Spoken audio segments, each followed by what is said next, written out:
So I thought just to continue where I left off from St. Louis, we were reading in the morning for Bhagavatam class from Canto 10, Chapter 70, and we began Chapter 71,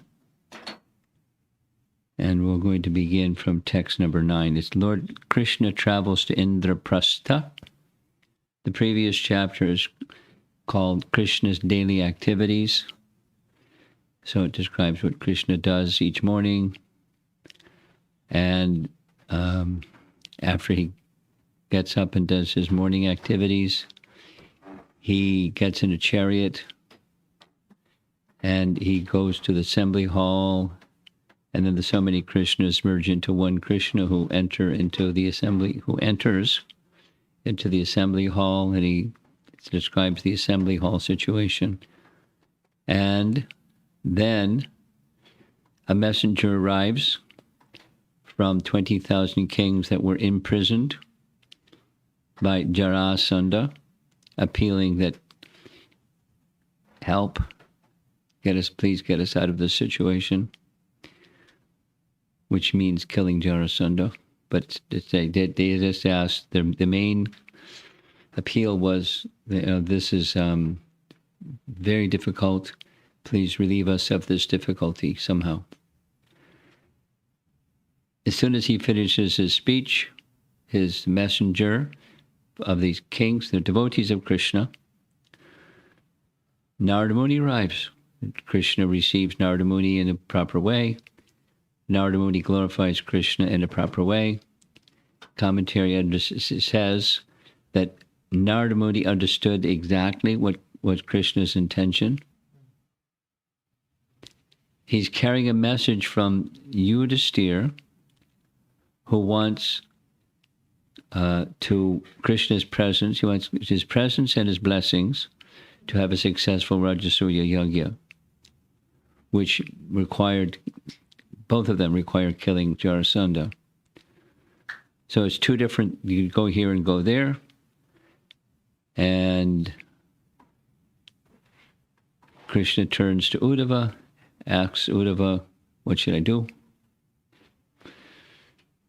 Uddhava understands that Krishna knows what to do, but Uddhava understands that Krishna is giving him some opportunity to do some service. So he speaks what Krishna has him speak, because he's in Uddhava's heart. And Uddhava's unfolding a plan. First, Uddhava glorifies the Supreme Lord.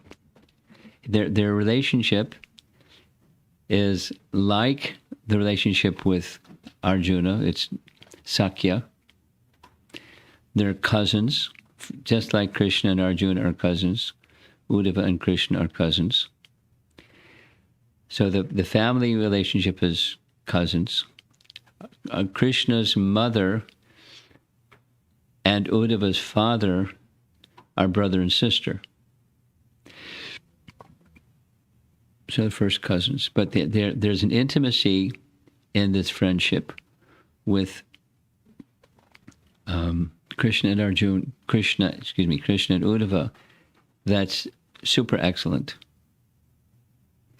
Many nice things to say about Uddhava. He even looks like Krishna, etc., etc., etc. So Uddhava glorifies Krishna, and then he starts to unfold a very, like a chess game, a plan whereby Jarasandha can be killed and should be killed. The plan includes some key points. One key point is Bhima alone is sufficiently strong to defeat Jarasandha, so he should be the one to have combat with Jarasandha. And it should be done in such a way that Krishna is by his side, because when Krishna is by his side, then and only then will Bhima be successful by empowerment. And the previous verse, then was covered yesterday morning. Even Lord Brahma and Lord Shiva act only as your instruments in cosmic creation and annihilation, which are ultimately done by you, the Supreme Lord, in your invisible aspect of time. So he's the indication previous is you should be by Bhima's side, because then and only then will be successful. So it'll be you who is killing Jarasandha, but you won't be killing Jarasandha. It'll be Bhima as your instrument. Text number 9. In their homes, the godly wives of the imprisoned kings sing of your noble deeds, about how you will kill their husband's enemy and deliver them, their husbands. The gopis also sing of your glories. Uddhava speaking to Krishna in the assembly hall in Dwarka.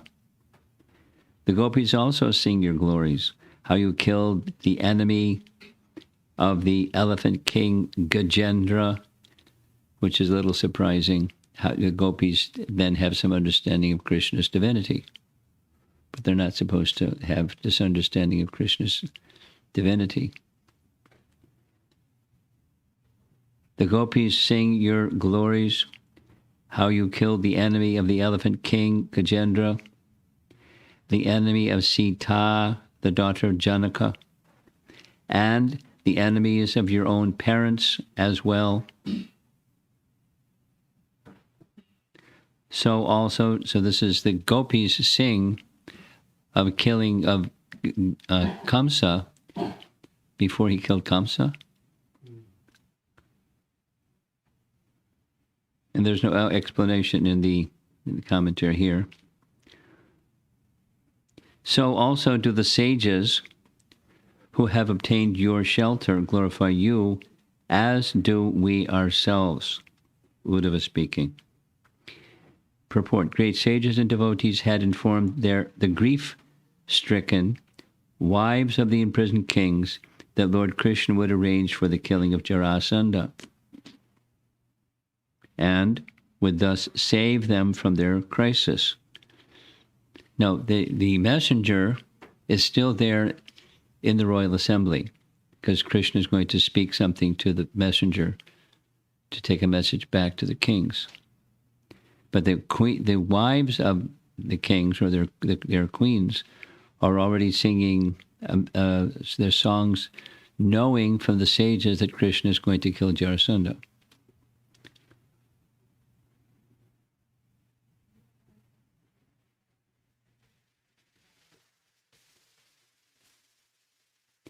I'll read the sentence again.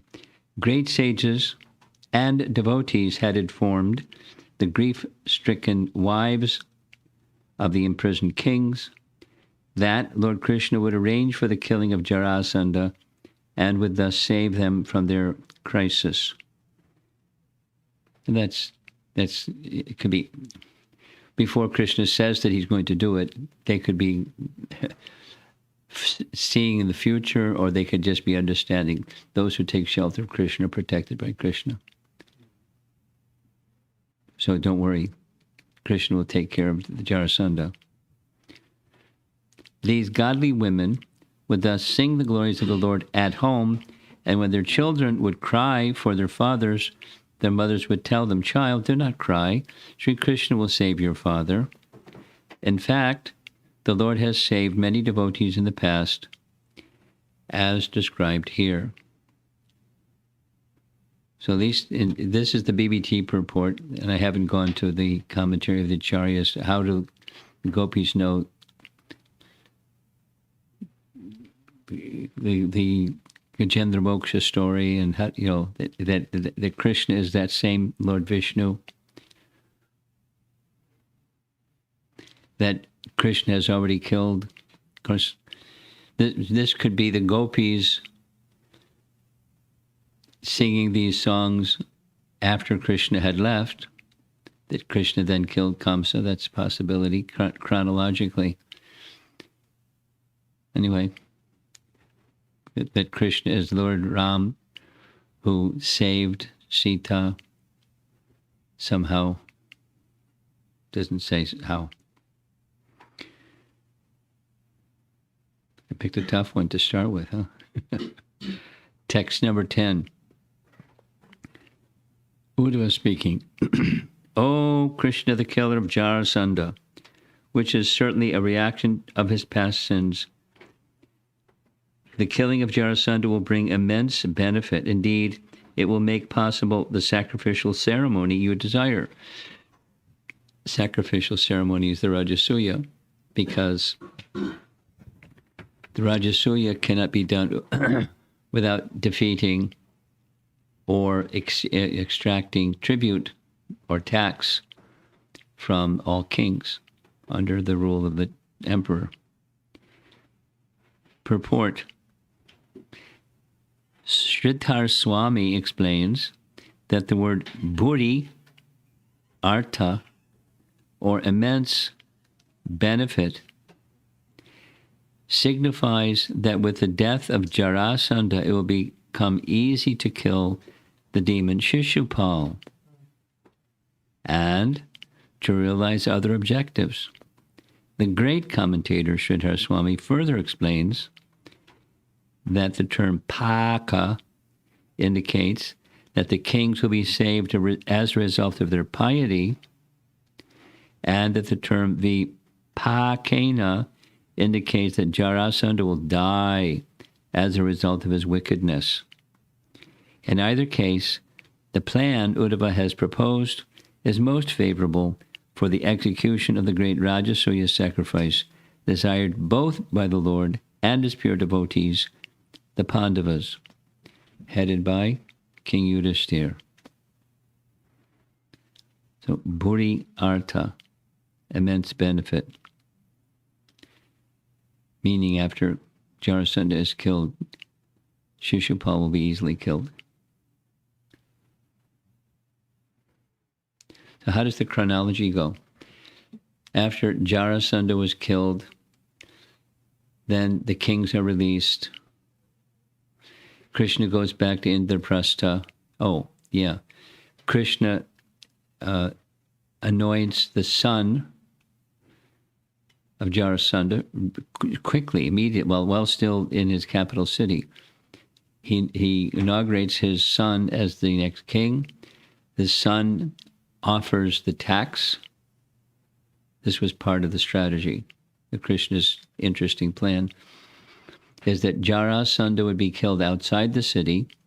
In this way, the wealth of Jarasandha's capital would not be depleted by the battle, and therefore the wealth that was needed for the Rajasuya Yagya would be given by his son, so they could do the Rajasuya Yagya, because they would have not only the rule followed, all kings submit, but the wealth that's needed. So Krishna goes back to Indraprastha, the Rajasuya Yagya is performed, and in the course of the Rajasuya Yagya, one of the requirements is the most honored person in the assembly is praised, and Shishupal is in the audience. He was there for the Rajasuya Yagya, meaning he was there as a participant in Yudhishthira being inaugurated as the emperor above him. Shishupal. Imagine that. Now, Shishupal is also a cousin. In fact, there's this family thing all over the place. Shishupal's mother is one of the sisters, or Kunti's sister. I forget her name. Starts with an S. So she, the sister, was married to somewhere in South India, and then Shishupal was born, etc., etc. So he's a cousin, and he's attending Yudhishthira's Rajasuya Yagya, but when Krishna is being honored, he can't take it, and so he starts blaspheming and so forth and so on. That's the chronology.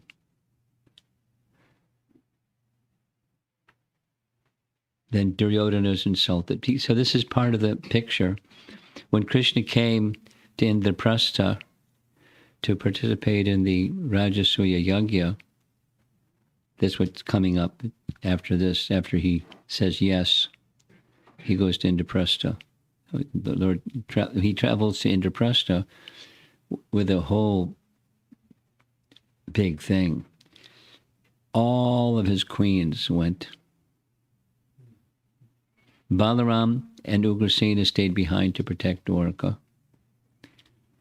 But Krishna and all of his queens, which means their 10 sons, and et cetera, all their paraphernalia, all their wardrobe, all their jewelry, all their this, because they're going to stay a long time. They stayed several months before it was decided to send the 4 brothers in the 4 directions, and then before this battle with Jarasandha that took a month, then liberating the king. So it's a lot of time passed. So the queens are there, and when this event is finished, Duryodhana, being very envious, he wasn't. I don't recall if he was present or not present, but he went just because they're cousins. Then he fell in the water, and the queens laughed. And Yudhisthira said, "Don't laugh, it's not nice." And Krishna said, "Laugh." Because he wanted to irritate Duryodhana so that the battle of Kurukshetra could happen. Krishna is very clever. Krishna is very clever.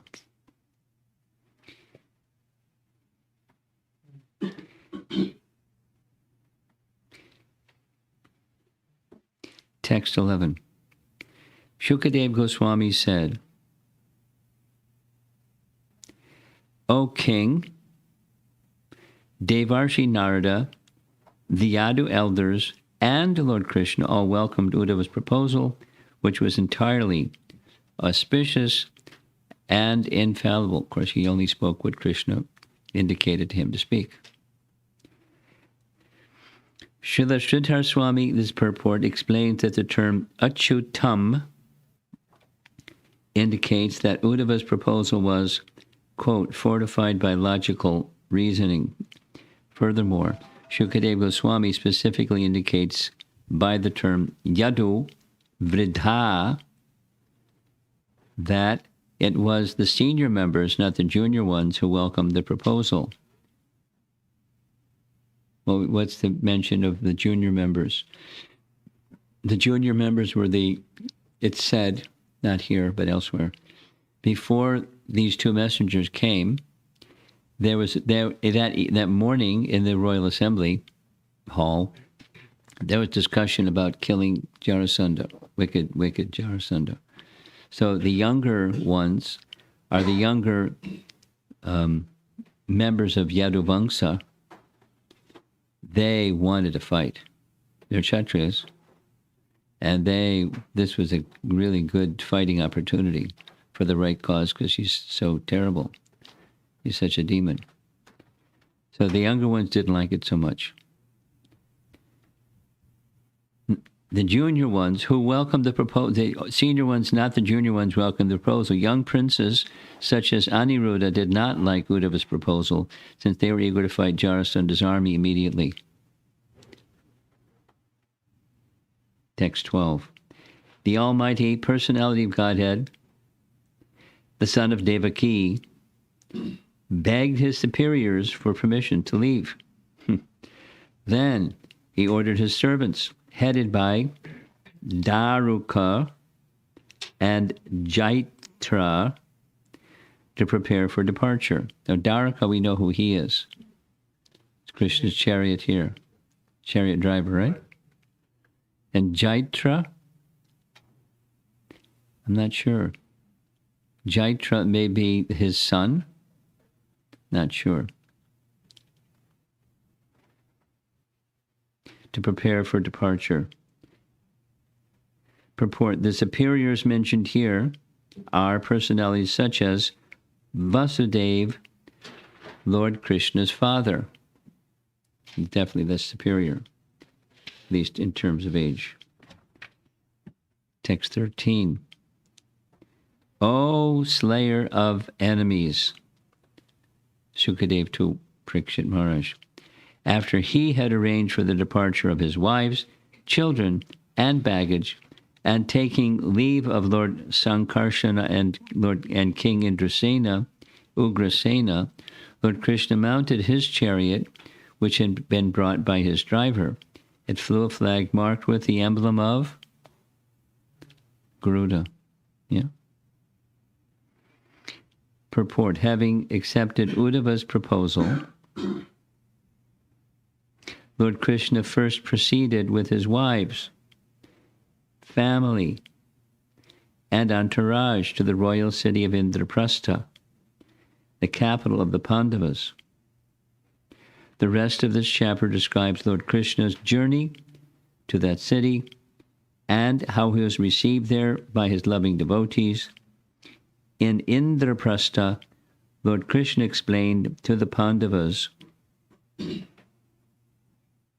his plan to first kill Jarasandha and then perform the Rajasuya sacrifice, and with their full agreement he proceeded with Bhimasena to settle accounts with the wicked king. Paragraph. Vishwanath Chakravarti Thakur explains that Lord Krishna's wives had also been invited to the Rajasuya sacrifice and were eager to go.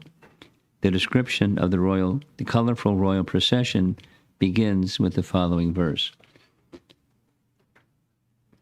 Now there's 16,000 wives, and each of them went. But does that mean there's 60,000 Krishnas? Each one with each wife? And how do they understand all that?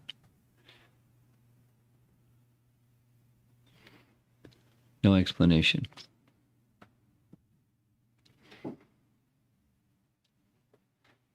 Text 14. As the vibrations resounding from mridangas, bedis, kettle drums, conch shells, and gomukhas filled the sky in all directions, Lord Krishna set out on his journey. He was accompanied by the chief officers of his corps of chariots, elephants, infantry, and cavalry, and surrounded on all sides by his fierce personal guard, singular.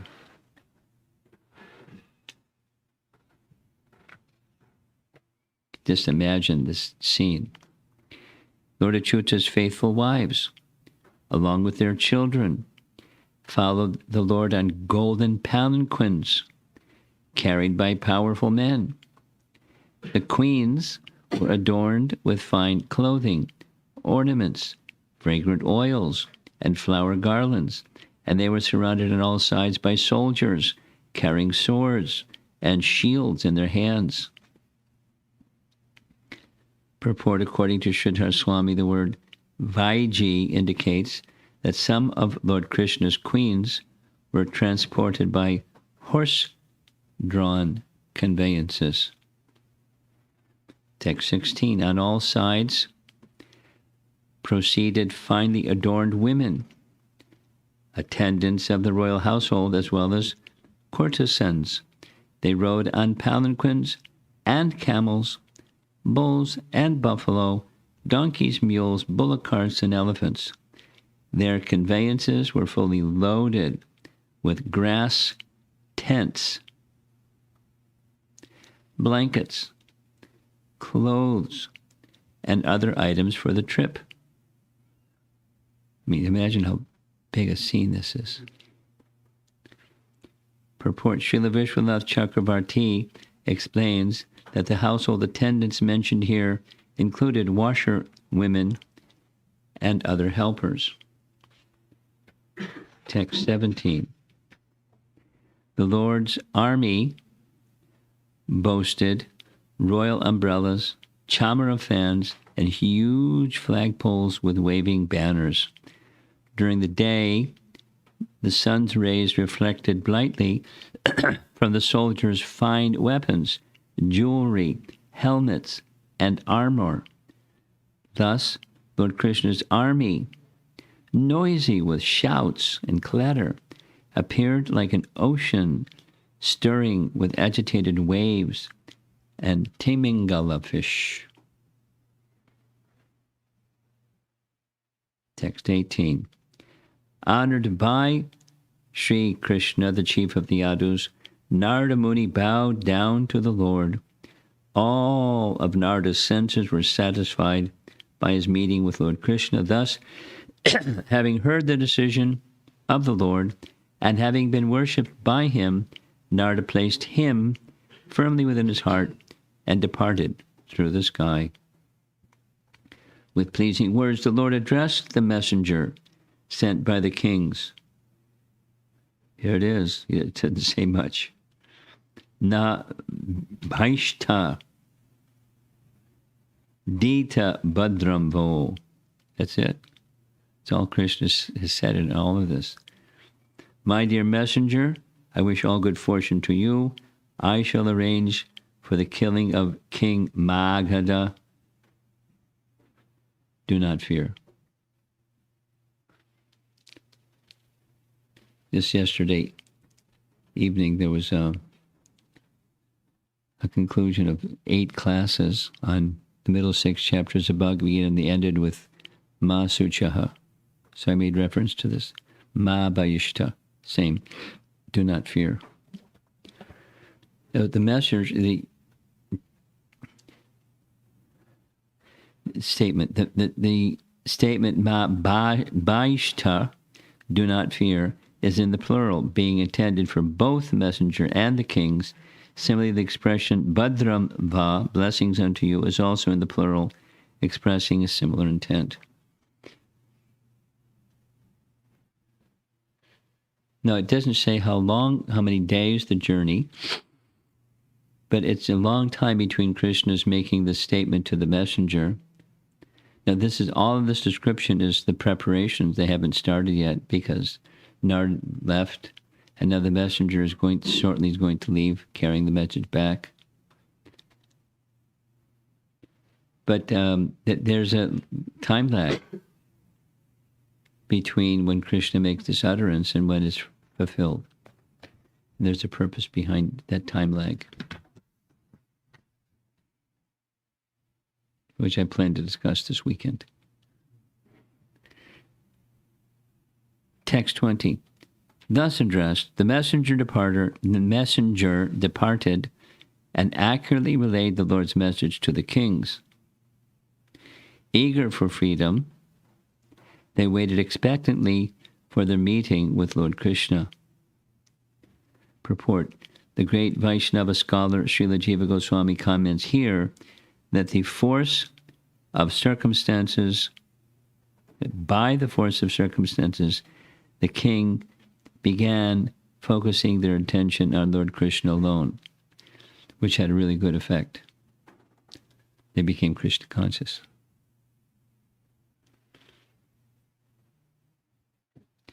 And by becoming Krishna conscious, they gave up their material desires. That's pretty good. They were really Krishna conscious. Text 21. As he traveled through the provinces of Anartha, Sauvira, Marudesha, and Vinashana, Lord Hari crossed rivers and passed mountains, cities, villages, cow pastures, and quarries.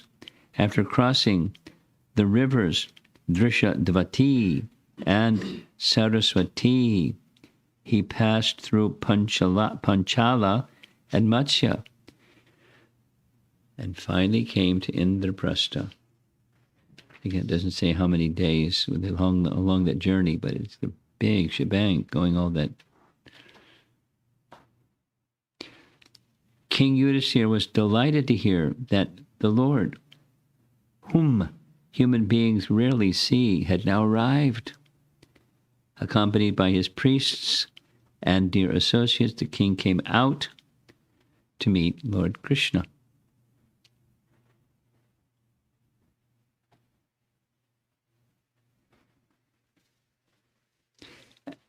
(24) As songs and musical instruments resounded along with the loud vibration of Vedic hymns, the king went forth with great reverence to meet Lord Rishikesha, just as the senses go forth to meet the consciousness of life.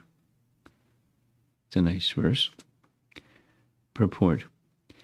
Lord Krishna is here described as Rishikesha, the Lord of the senses, and King Yudhisthira's rushing to the Lord is compared to the senses eagerly joining the consciousness of life.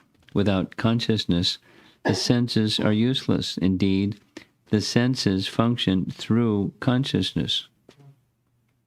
Similarly, when the individual souls are bereft of Krishna consciousness, love of God, they enter into a useless and illusory struggle called material existence.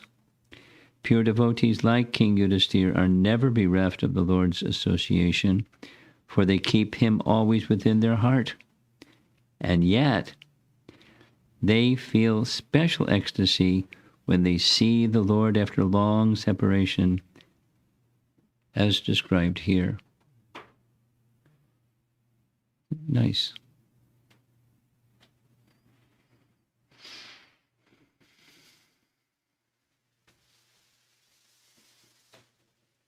The anticipation of meeting Krishna.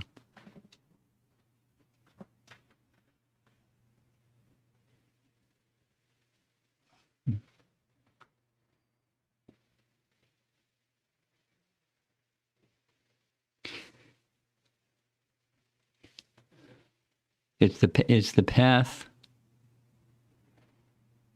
The anticipation of meeting Krishna is the path that Chaitanya Mahaprabhu advocated.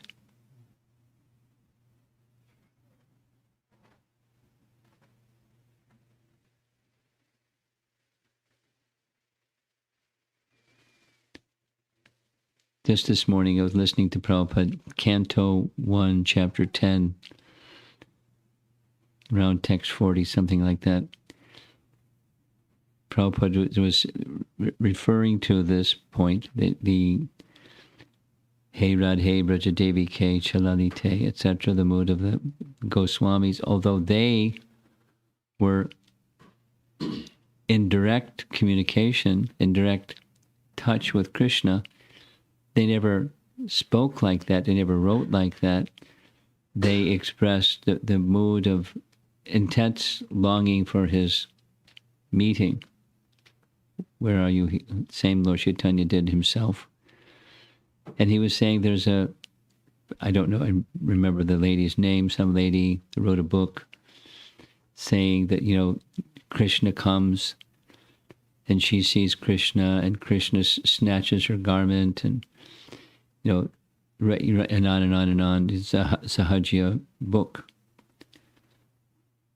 And Prabhupada was livid about that's not the mood of it's the mood of Sahajya, it's not the mood of a proper Vaishnava. Vaishnava never speaks like that or thinks like that. So it's not just in Vrindavan, the mood of Vrindavan is like that, but here it's the mood of the Pandavas. They're carrying Lord Krishna in their heart.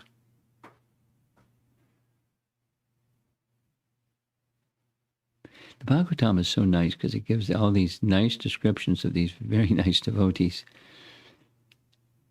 We're also going this weekend, we're going to be discussing Sudama. It's one of the situations where he was, besides he was very renounced, he was also very learned, and he was also very devoted. He went to school with Krishna, but he understood Krishna to be the personality of Godhead. And so as a devotee of Krishna, he's always meditating on Krishna within his heart. So when his wife, bless her heart, kept encouraging him, nagging him, to go see Krishna, to get, something so he doesn't have to live in such a destitute condition, he doesn't want to, and doesn't want to, and doesn't want to. And finally, because he understands it's important to her, he agrees to go. And then he starts thinking, well, the real benefit of my going is I'll see him. I'm carrying him in my heart all the time. And to go and directly see him will be very wonderful. So on that basis, he's prepared to go. This is a great devotee. He's a celebrated devotee, as Yudhisthira. So they're carrying Krishna within their heart. But then to see Krishna face to face, like, what was being said about the kings. The kings hadn't met Krishna. Sudama had met Krishna, at least in childhood. And Yudhisthira, of course, many, many times. But the kings hadn't met Krishna. But they were meditating upon Krishna. And they became purified. And so what to speak of when Krishna came into that prison where they were? It's a really nice scene. What they saw, the feature that Krishna showed them was a four-armed form of Krishna, and effulgent like the sun inside this dark prison house. It said that the prison wasn't just a regular prison. It was within a hollow of a mountain. It was very dark. And they were practically being starved, with no food, no sunlight, ragged clothes. They're kings, being treated, like dogs, worse than dogs. You don't even treat dogs like this. And when Krishna came, all their fatigue went away, all their anguish went away, everything went away, just by being in Krishna's presence. So who can imagine? So Yudhisthira knows Krishna's coming, and although he's carrying Krishna in his heart all the time, he is very eagerly coming forward with his ministers and Brahmins and musical instruments and everybody and everything, having big festivity. Krishna's coming.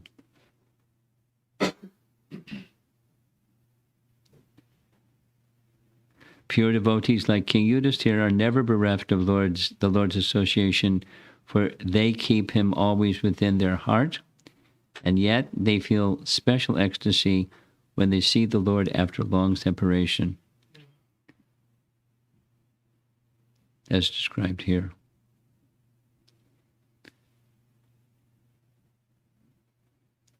The meeting with Krishna is really nice. Just a few verses and we'll end. The heart of King Yudhisthira melted with affection when he saw his dearmost friend, Lord Krishna, after such a long separation. And he embraced the Lord again and again. It says when Krishna saw Sudama, because Sudama came to Dwarka unannounced, he's just going to pay a visit. Because he's an exalted Brahmana, the guards led him right past their guard stations, and he was wandering around the city of Dwarka with gigantic palaces, and he's from this destitute living situation, dressed in rags and his emaciated body condition. And he comes to one of the palaces. It turns out it's Rukmini's palace. He stands in awe. The commentary says he stands in awe, stunned at the opulence he sees.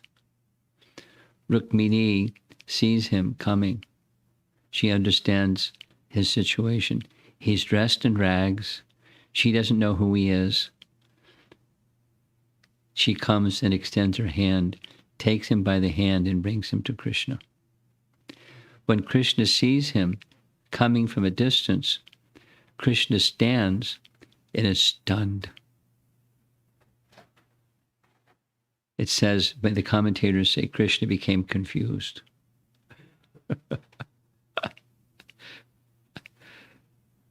That is, the stimulation of Krishna's ecstatic love was aroused just by seeing Sudama. Now, he's omniscient. So how does he not know that Sudama is coming and everything that's going to happen before it happens, etc.? And he knows the script because he's a script writer and everything. But it's a transcendental loving exchange where it's on Krishna's side too. So as it's being described here, how the happiness that Yudhishthira feels, what's the happiness that Krishna feels? It's really nice. The eternal form of Lord Krishna is the everlasting residence of the goddess of fortune. As soon as King Yudhishthira embraced him, the king became free of all the contamination of material existence. He immediately felt transcendental bliss and merged in an ocean of happiness. There were tears in his eyes, and his body shook due to ecstasy. He completely forgot that he was living in this material world. And Prabhupada's Krishna book says a bunch of things. What it says in the Krishna book is,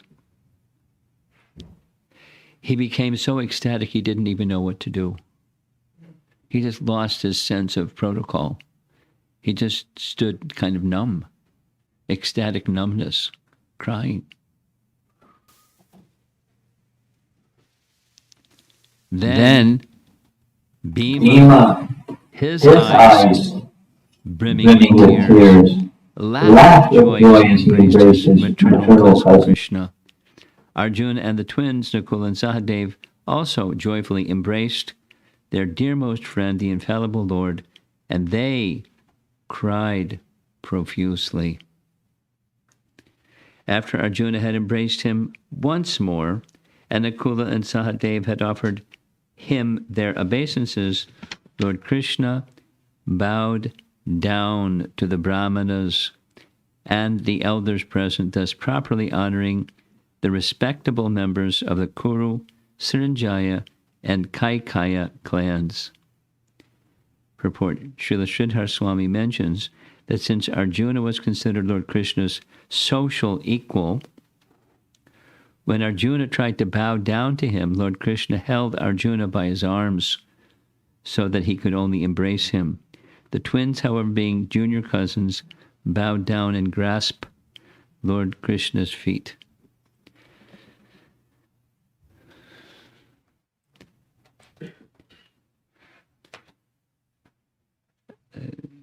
Ecstasy and standard etiquette, they're not in conflict. They go very nicely together. Supposing one doesn't have ecstasy, one just, is a regular fellow.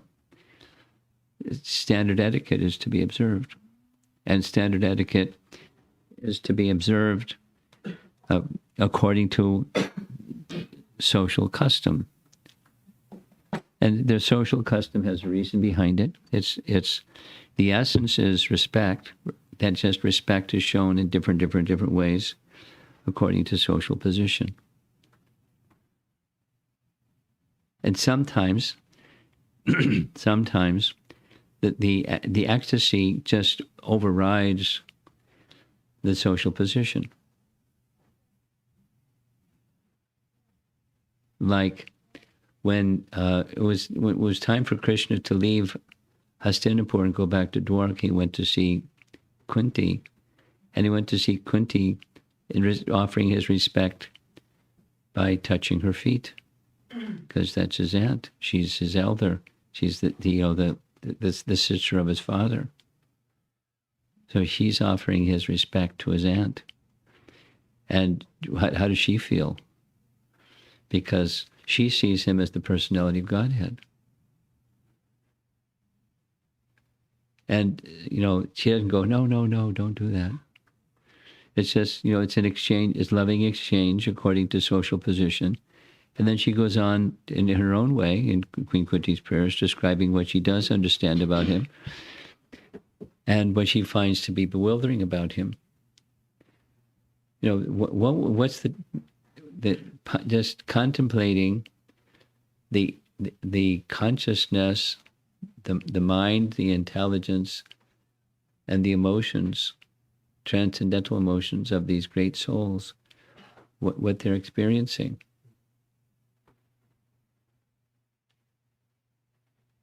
And a big part of the idea of explaining all this within the Srimad Bhagavatam, it's not just a nice story. It's a nice story.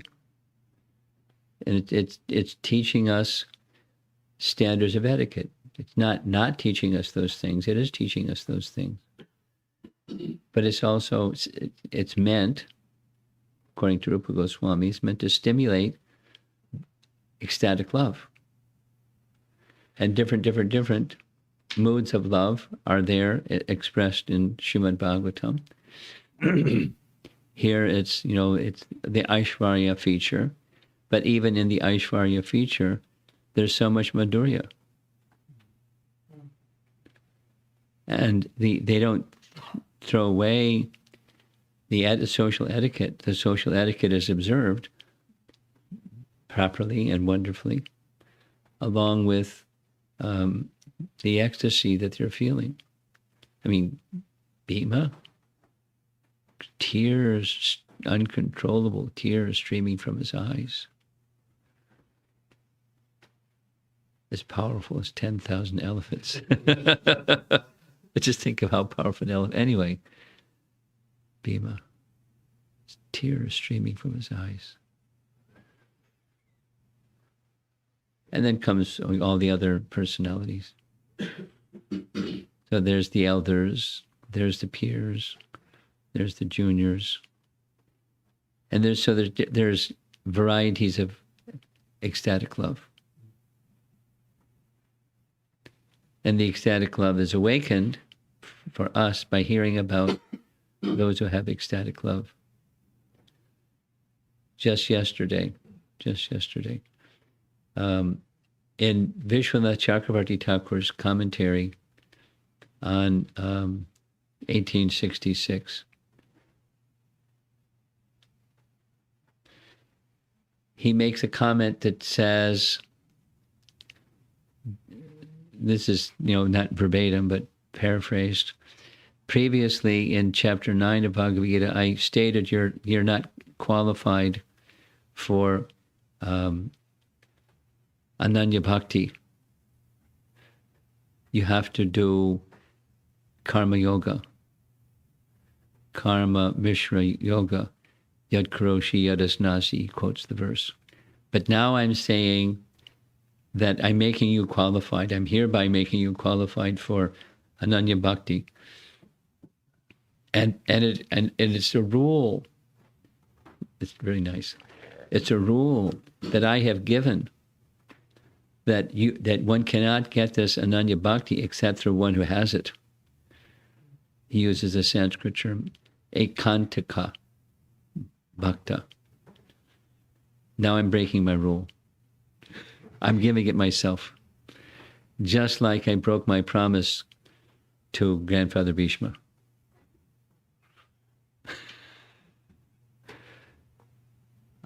There's rule, and so spontaneous goes beyond the rules. Krishna makes the rules. He's the rule maker. And his various agencies are the rule enforcers, and he's the rule breaker.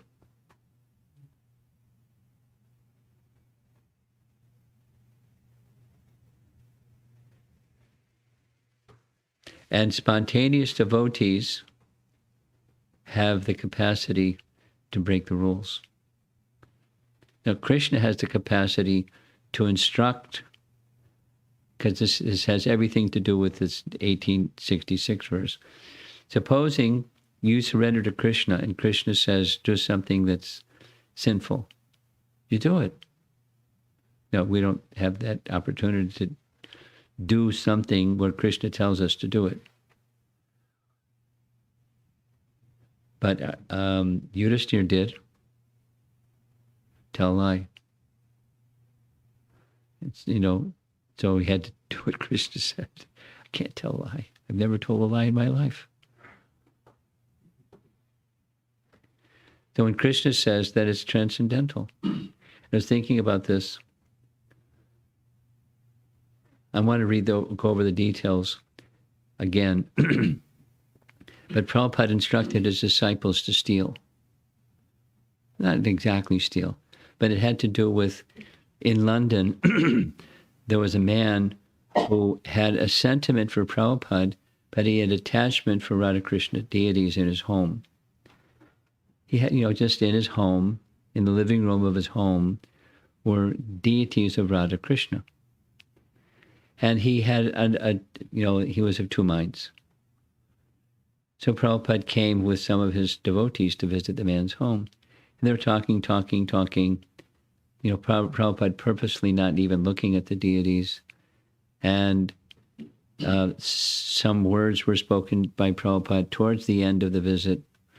I heard you had some idea that these deities could be given for our worship. And the man said something equivocal. Prabhupada didn't say anything. It wasn't a cue. He just nodded his head. The senior devotees understood, and he just indicated they should pick up the deities and take the deities in the back seat of a taxi, and take the deities back to the temple. And the man was like, "Well, wait a minute." Transcendental theft. It wasn't given with because he was of two minds. So you don't do stuff like that. But Prabhupada did that, and the big strong devotees, they were very happy to do something like that. When many cultured people would go, well, wait a minute, the man's that's not so freely giving these to us, so we shouldn't do that. He might become disturbed or something like that. Anyway. On Prabhupada's order, something that is normally not socially acceptable, what to speak of, might be unlawful or theft or something like that. On Prabhupada's order, they did. And to this day, Radha Landaneshwar are being worshipped very nicely. Interesting history. Okay, so any discussion on these topics? Thoughts? Elevated subject, but it's nice. Krishna's pastimes, yeah.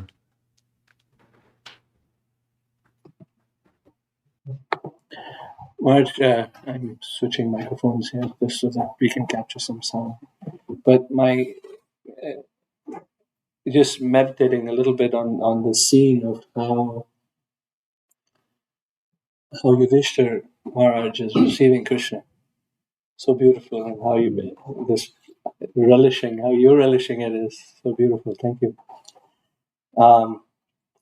The question I had was, how is it that the relationship with God is one of reverence as we initially approach that relationship with God, and the representative of God is one of reverence. And then we see in the case of Yudhishthira Maharaj that relationship it's certainly still subordinate. Yudhishthira is certainly very, at the same time, there's very strong affection as a friend, because he embraces him over and over again. Yeah. So my question is, how does relationship transition with God, or with representative God, from reverence to that sweet friendship that also has reverence inbuilt into it?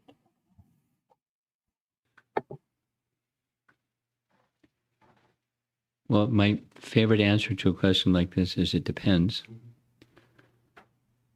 But to move from regulative to spontaneous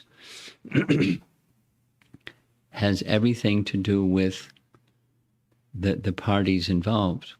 So like with Krishna, within Krishna is everything. And then Krishna recognizes a particular devotee as having affection for him like this, or affection for him like that, or something else.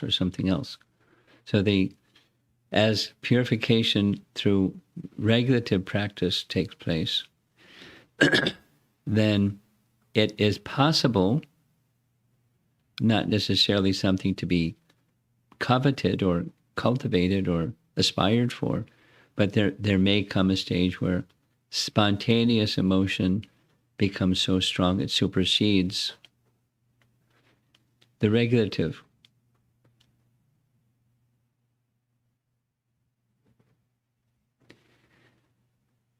And generally speaking, then it comes from the side of the worshipable object. I'm thinking of a couple of examples. One example I'm thinking of is a devotee somewhere who has Radha Krishna deities in their home, and they're just very, calm, composed, devoted person. I asked, do they do deity worship at the temple? And they don't do deity worship at the temple because they make 7 offerings and 7 artis every day to the Radha Krishna deities at their home and everything else that's involved. And they've been doing it for years. And I just, lightly said, you must have some deep devotion. She looked at her husband, and she shared something that she normally doesn't share, apparently. Something where I forget, but I'm sitting here, I can't remember exactly. I could go back and ask the person. But Krishna gave some indication to her of intimacy. Something like, she normally, she went to put the flute back after offering, and the flute wasn't where it is, and Krishna was holding the flute. And it wasn't just, it wasn't something mistaken. There were some other things like that happened. This is, we discussed this a little bit in the classes in Naperville about the associates of Lord Chaitanya, where Avirbhav, where Lord Chaitanya gave his mercy sometimes, although not visibly, physically present, he would sometimes make himself present even though he was remote. Like Mother Sachi making offerings, and then everything was gone, and she was wondering what happened. Maybe I was just mad. I didn't even offer anything, but there's nothing on the plate. So anyway, the Lord may, from his side, he may reciprocate in such a way that it invites something beyond regulative. And it's different. Because persons are different, and in the case of the personality of Godhead, everything is different. But in the case of the spiritual master, my understanding is this from Prabhupada's teachings: while there may be affection, for it doesn't go beyond the regulative stage. Affection may be expressed in a spontaneous way, but it must remain in the regulative manner. So, for example, Prabhupada had very, very special affection for certain devotees because of their affection for him. Like an example is Jayananda, Prabhupada's affection for him. But Jayananda would never go and embrace Prabhupada. He was the servant. Or Tamal Krishna Maharaj would never embrace Prabhupada. Prabhupada may embrace his devotee. Like Hanuman would not go and embrace Ram. Ram may go and embrace Hanuman. And that's like... But, the servant... So it's from the side of the served, and then there may be some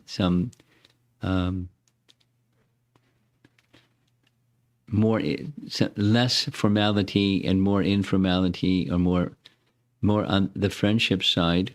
Now, at the same time, specifically with the spiritual master or Krishna, they're the devotee's best friend. But then how does that best friend, your question is, how does it go from regulative to spontaneous? How does it go from the formalities of regulation to the intimacies of spontaneous love like Yudhishthira is experiencing? embracing, but he's embracing because Krishna wants to embrace him, not per se because he wants to embrace Krishna, so he embraces him again and again. It's a reciprocation. That my understanding is this: there may be some feeling of affection that the regulative devotee feels, like this person who is worshiping their deities 7 times a day at their home for years, and still doing, to my knowledge. So there's some affection that they're feeling for their deity, and the reciprocation from their deity for them. But it's not they go and embrace their deity.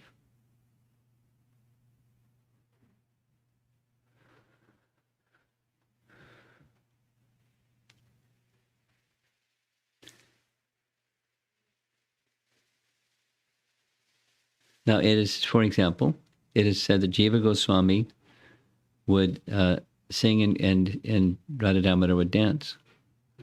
And sometimes Radha Damodar would play his flute and Jiva Goswami would dance. But, it's... When one is on the stage of spontaneous love, then the Lord can do with his devotee what he likes, and he inspires the devotee to do what he likes. So it's when the sense of intensity of love becomes so strong that it surpasses the boundaries of regulation or regulative principle. Still, one observes, like these social etiquettes.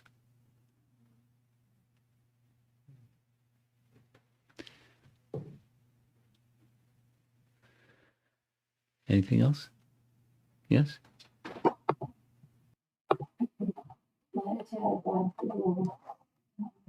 was this topic of do not fear that came. Do not fear. The Krishna is saying, do not fear. Do not fear. Do not fear. Ma Susha. Ma Bhayishta. There are so many instances where Krishna is telling his devotees that I am protecting you, do not fear. What I have observed is that when we are in a class like this, or we are doing some worship in the temple, then there is this feeling of protection, there is this feeling of happiness, there is so much of joy. But then there is nothing other things that we are doing otherwise, and then there is this fear of, no, I do this, what will happen, I do this, what will happen. It's too much, I just don't know how to handle that.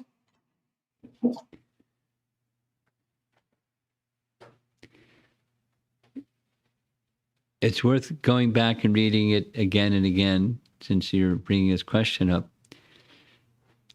What's the root from which fear arises? If you know the root from which fear arises, you can address fear better. So you know the verse? Bhayam dutiyam abhiniveshitak syat. Syat means arises. Fear arises from abhinivesh in dvitiyam, absorption in duality. And duality implies the material conception of life, or forgetfulness of your spiritual identity. That's the root, or the breeding ground, or the place from which fear arises.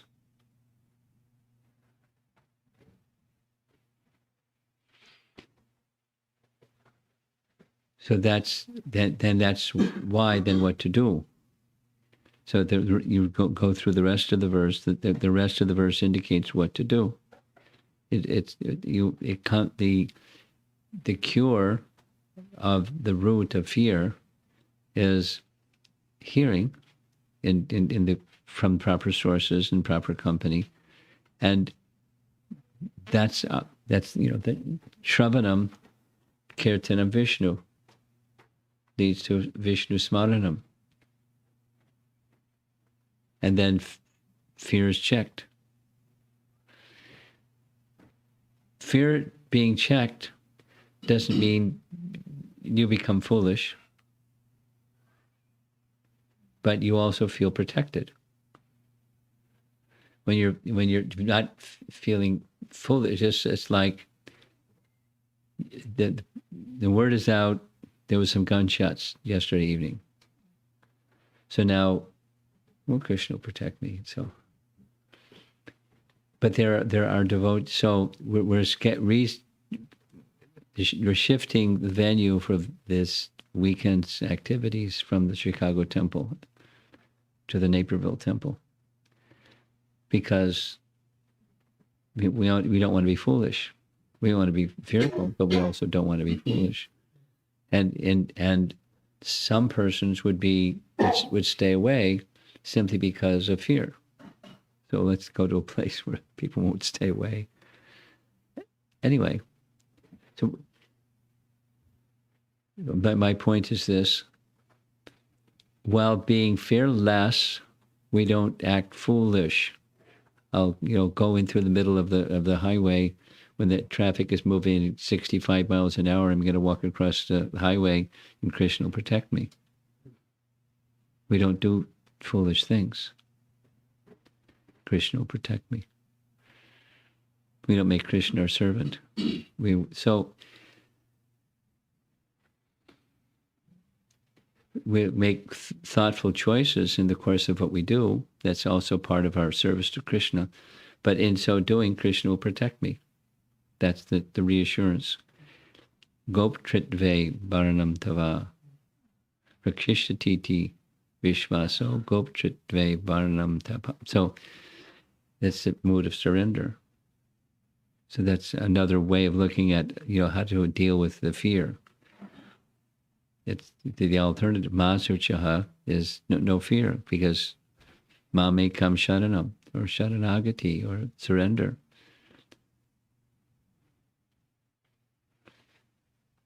And as long as the bodily conception is there, there's going to be fear. Because at some point the body's going to perish, and that's fearful.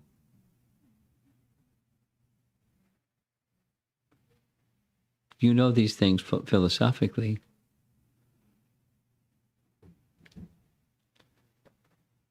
Apavarga, you know that one. Pa ma. So ba is bhaya, fear. That's the material world.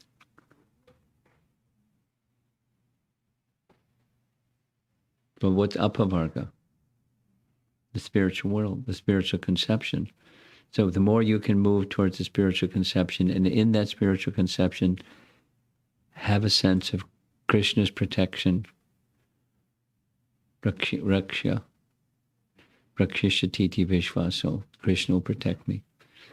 It's the protection is because of being the servant. Krishna says that to Arjuna. Krishna says that to the kings because of their surrender. In the case of the kings, they became, over a period of time, meditating more and more and more on Krishna. They became fully Krishna conscious. And anyway, it's just embellishing, but the promise is there. If there's a fallible person, we're not sure. If there's an infallible person, we're sure.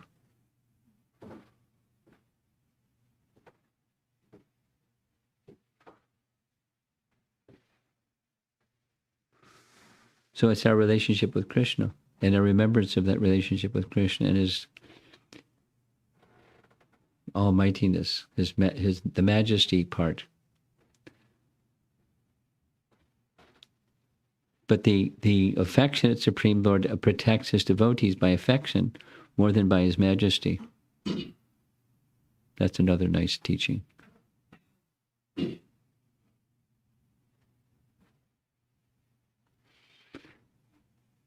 Anything else? Yeah. I was thinking about this text number 24, where the translation said the senses are going to meet the consciousness of life. Yes, nice.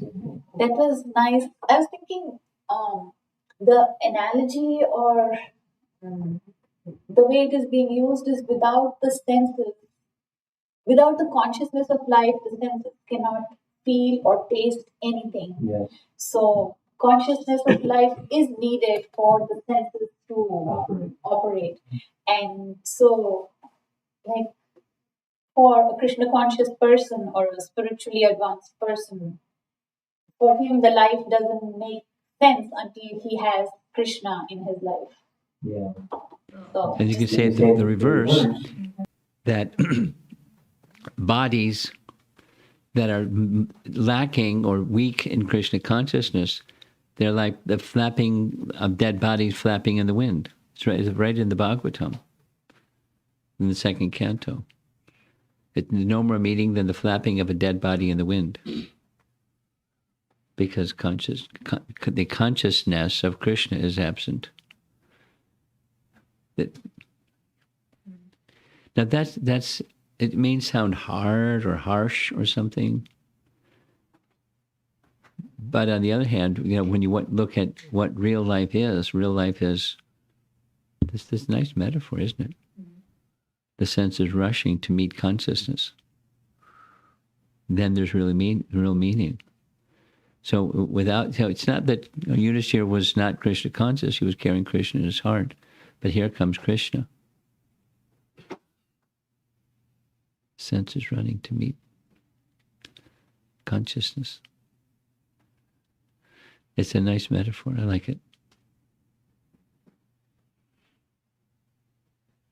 Anything? You look like you're going to say something.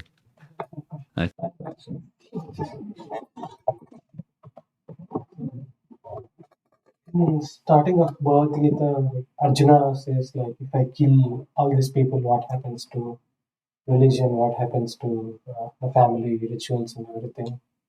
Now, in the entire pastime of killing Jarasandha, killing Duryodhana, Mahabharata, so many people were killed, and at the end, Pandavas only ruled for very little time, not like thousands of years, maybe 10, 20 years, something like that. Eventually, the same thing happened what Arjuna expected. No kings, there is void, and everything. Like Adharma again came back.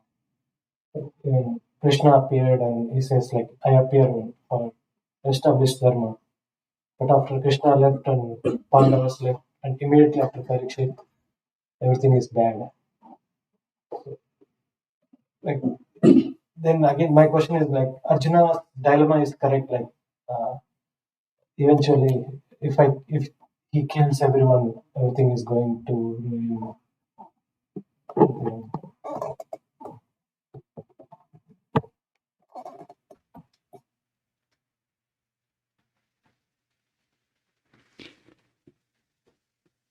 Therefore, you're making a comment. What is there more than a comment, or is there? My question is, like,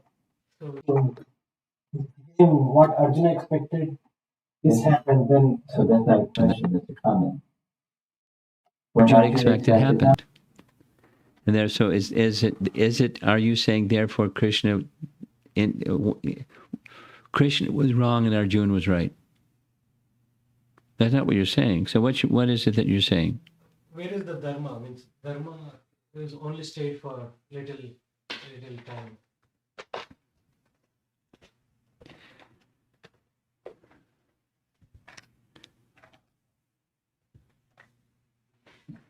There is no stability in dharma. I have the same dilemma as in Arjuna. Like, same thing happened. And what is the cause of this war? This war led to.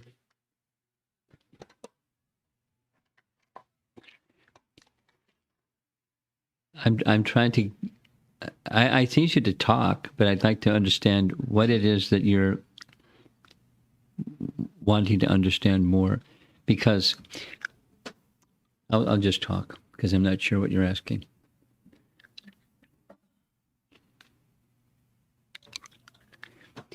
I met somebody recently that confided, they didn't want to say it during class, but they said they struggle in reading Bhagavad Gita because when they read chapter 1 carefully, they agree with Arjuna.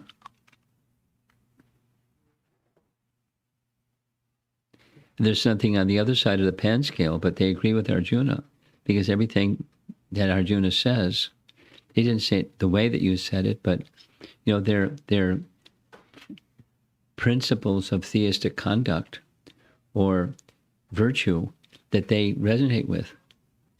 And to go against the principles of virtue that you resonate with doesn't seem right. And you're saying, specifically, whatever the result was, it didn't last long. How long did they rule for? I think, I forget the number. There's the number of years that Vidura was on pilgrimage. Last time I went through this, it was 34 years. So they ruled for a good period of time. But 30 years is not 20, 30, 34 years, whatever the number is, not a big number. And then Maharaj Parikshit. And then during Maharaj Parikshit's rule, how long did he live? For some period of time. But then after Maharaj Parikshit, it's downhill.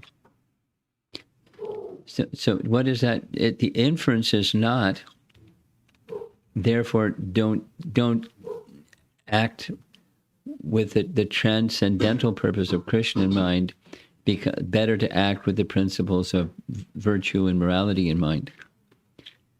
And that's more enduring or sustaining than what, One of the reasons that Krishna appeared in this world, and one of the reasons that Krishna specifically wanted the Kurukshetra battle, was he wanted, during his presence, that the demoniac kings would be relieved from this earth.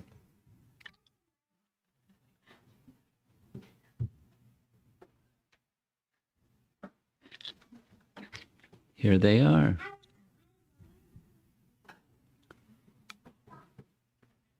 Come on in.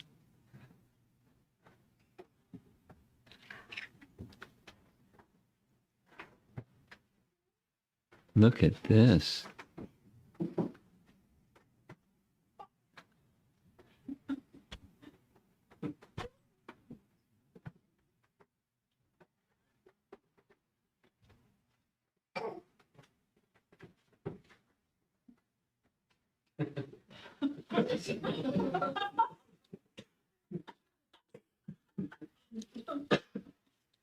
Okay, so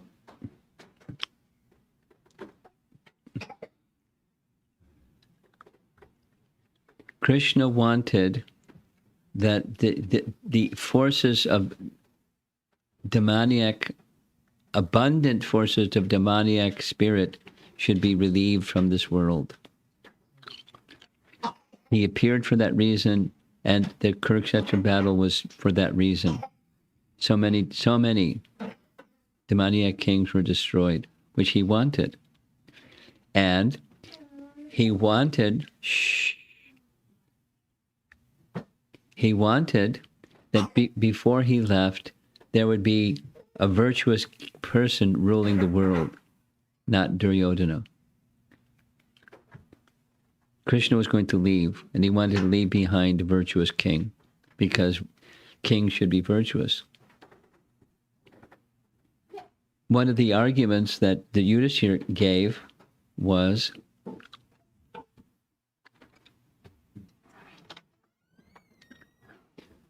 Duryodhana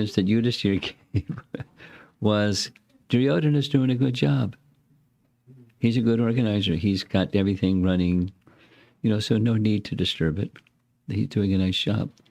And Krishna's response is, I'm paraphrasing, obviously, he may be a good organizer, but he's a demon. I want a virtuous person to rule, because the virtuous person will give proper protection to citizens. And somebody that's a good organizer but isn't a virtuous person is going to lead society in the wrong direction. There needs to be a proper person at the head of government. And Duryodhana is not their person. He has to be removed. He has to be removed. So the Kurukshetra battle has to take place. So a virtuous king was put in place. And while Yudhisthira was ruling, there's all this nice discussion in Canto 1, Chapter 10 of the prosperity and everything and everything and everything and everything that should be there was there because he was the virtuous king. Now, however long it lasts, that should be done instead of the other. And then following him, when the whole chapter of what were the qualities and characteristics of Maharaj Parikshit, even before Maharaj Parikshit was born, that was the main concern. What kind of person is he going to be? Because he's the next king. And he was very satisfied. And Maharaj Parikshit could have killed the personality Kali, but he didn't, because he understood the Lord has a plan. So he lasted for as long as he lasted as the king. And then Kali Yuga did what Kali Yuga did because that was the Lord's plan. So we don't step in the way of the Lord's plan. We abide by transcendental virtue, not simply by the other virtue.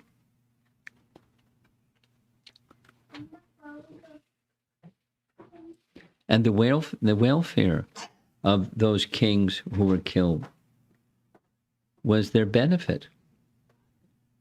So it may look like, bad. So and then your comment is, well, okay, so the bad elements removed, but how long did the good elements last?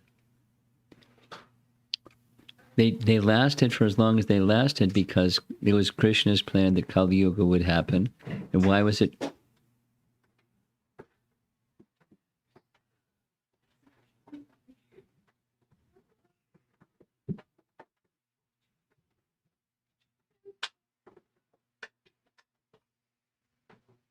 Just knocked over one of your painting or photos on the altar. On the far right.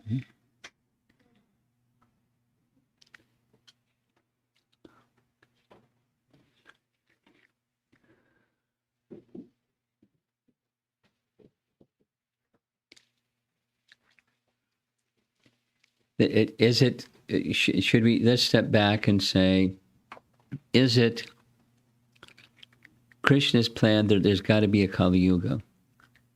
Well, it's just there's a Kali Yuga because there's a personality who oversees that deterioration of good qualities, because that's the byproduct, by and large, of the degraded population.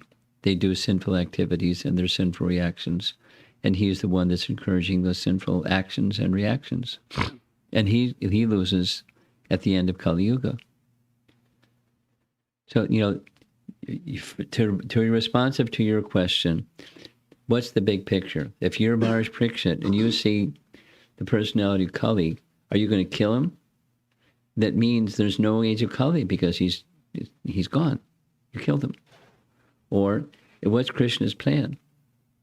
So if Krishna's plan is demoniac kings should be eliminated and a virtuous king should be installed as the emperor of the world, and the world should flourish and prosper because there's an emperor that has actual quality.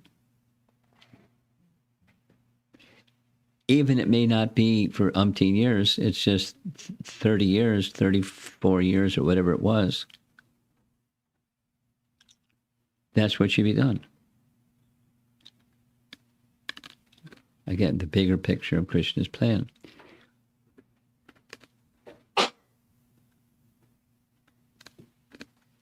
Now, good for you is that Lord Chaitanya, when he comes in this age of Kali, he doesn't kill the demons, he kills the demoniac spirit.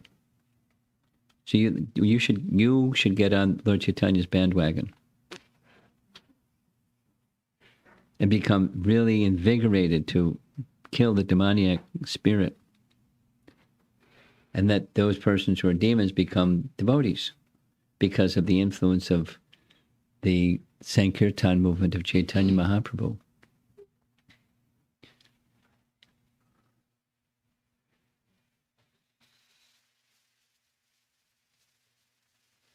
But for the time and place, it was the right decision. There's one of the lessons that I plan to speak about this weekend is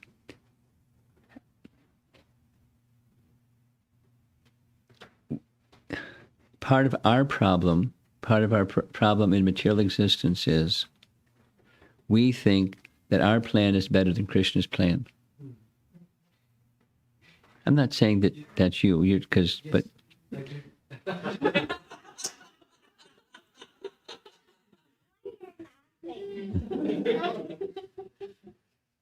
our plan, and so it has everything to do with not understanding the transcendental nature of Krishna's position and our relationship with Krishna and Krishna's position.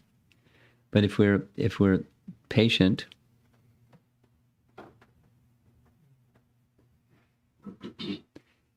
and faithful, then slowly we can start to understand that Krishna's plan is the right plan. It's better than our plan.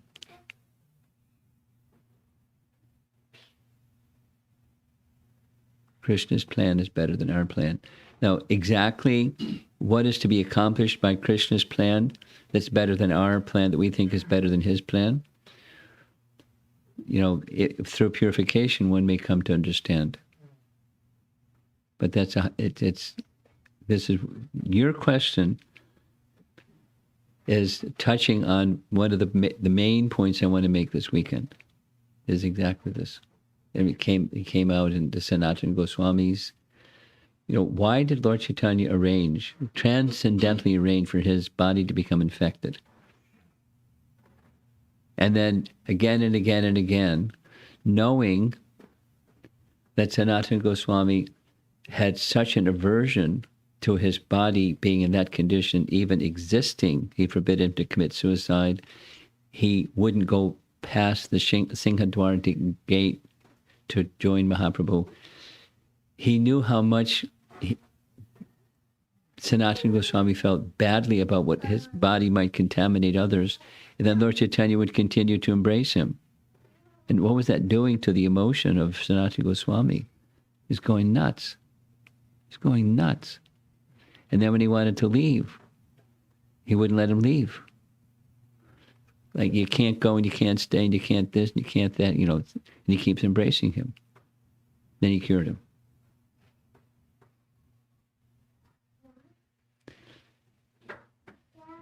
So Haridas Thakur's conclusion should be your conclusion. Oh Lord, I don't understand your plan. Your activities are mysterious. You embraced Vasudeva the leper and made his body new. You embrace Sanatan and his body doesn't become new. Who can understand your plan? Unless you tell us what your plan is, who can understand it? So your plan is not better than Krishna's plan. And virtue is to be followed, but there may be some other purpose that you're not understanding. Krishna's plan is a better plan. And in the course of time, through devotion, etc., you may come to understand Krishna's plan. But until then, don't superimpose your better plan. I mean, I'm not saying that you're not saying that that's your mood, your disposition. Is there something wrong with Krishna's plan? You can, I don't really understand it. The virtuous idea sounds right, and the shortness of how whatever good outcome may come is not going to last. So why do all this bad stuff to get a short outcome that's not going to last long? Which seems to be what you're saying. There's a bigger plan which we don't understand.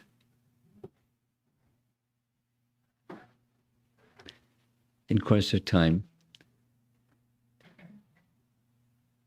we may understand, we may not understand, but we must remain faithful. And one of the best things to do for us today in Kali Yuga is become messengers of Lord Chaitanya's mercy,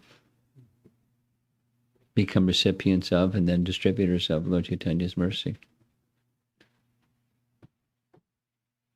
That's what Prabhupada did. Okay. I think we should end.